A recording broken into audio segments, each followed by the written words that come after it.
तो हम chemical change के बारे में अब हम कंटिन्यू करने जा रहे हैं। केमिकल चेंज को रिप्रेजेंट करने के तरीकों के बारे में हम यहाँ सीखेंगे। केमिकल चेंज को रिप्रेजेंट करने का दो तरीका, पहला तरीका वर्ड इक्वेशन एंड दूसरा केमिकल इक्वेशन। वर्ड इक्वेशन में जो केमिकल चेंज हो रहे हैं उन सबको वर्ड के द्वारा रिप्रेजेंट करते हैं, जबकि केमिकल इक्वेशन में जो चेंजेस हो रहे हैं उन्हें रिप्रेजेंट करने के लिए हम सिंबल्स का इस्तेमाल करते हैं। तो चलिए बात करते हैं सबसे पहले वर्ड इक्वेशंस की। और इससे भी पहले हमें रिएक्टेंट्स और प्रोडक्ट्स के बारे में जानना होगा। रिएक्टेंट्स वैसा मटेरियल है जो रिएक्शन होने से पहले हमारे पास आता है, या कह सकते हैं इसे यह एक रॉ मटेरियल। रॉ मटेरियल जैसे आप कोई भी काम कर रहे हैं रॉ मटेरियल्स का इस्तेमाल करते हैं किसी भी चीज को फर्निश करने के लिए, बनाने के लिए। जैसे आपको अगर फर्नीचर बनाना हो तो आपको लकड़ियां चाहिए होती हैं, तो उसी तरह से केमिकल चेंज करवाने के लिए हमें जो सबसे पहले जिसकी जरूरत होती है वो हमारा रिएक्टेंट कहलाता है, रॉ मटेरियल्स।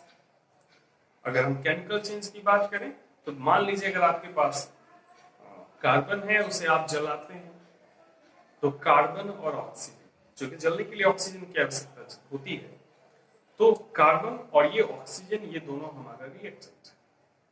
और इन दोनों के रिएक्शन से जो नया सब्सटेंस बनता है नई प्रॉपर्टी के साथ, जैसे कि केमिकल चेंज में होता है,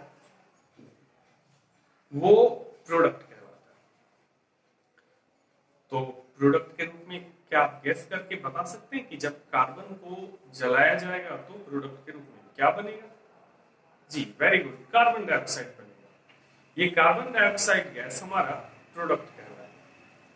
तो इसे अगर हम रिप्रेजेंट करने के लिए सिर्फ वर्ड्स का इस्तेमाल करते हैं, रिएक्टेंट्स को लेफ्ट हैंड साइड लिखते हैं, एरो मार्क करते हैं और प्रोडक्ट को राइट हैंड साइड लिखते हैं। तो ये सारे केमिकल चेंज को रिप्रेजेंट करने के लिए अगर हम वर्ड का इस्तेमाल करें, जैसे रिएक्टेंट में लिए गए कार्बन के लिए हम कार्बन लिखें, ऑक्सीजन के लिए ऑक्सीजन लिखें और एरो का सिंबल दें, और फिर इन दोनों के रिएक्शन से जो प्रोडक्ट बना है कार्बन डाइऑक्साइड, इसे भी अगर वर्ड में रिप्रेजेंट किया जाए तो ये हमारा वर्ड इक्वेशन होगा।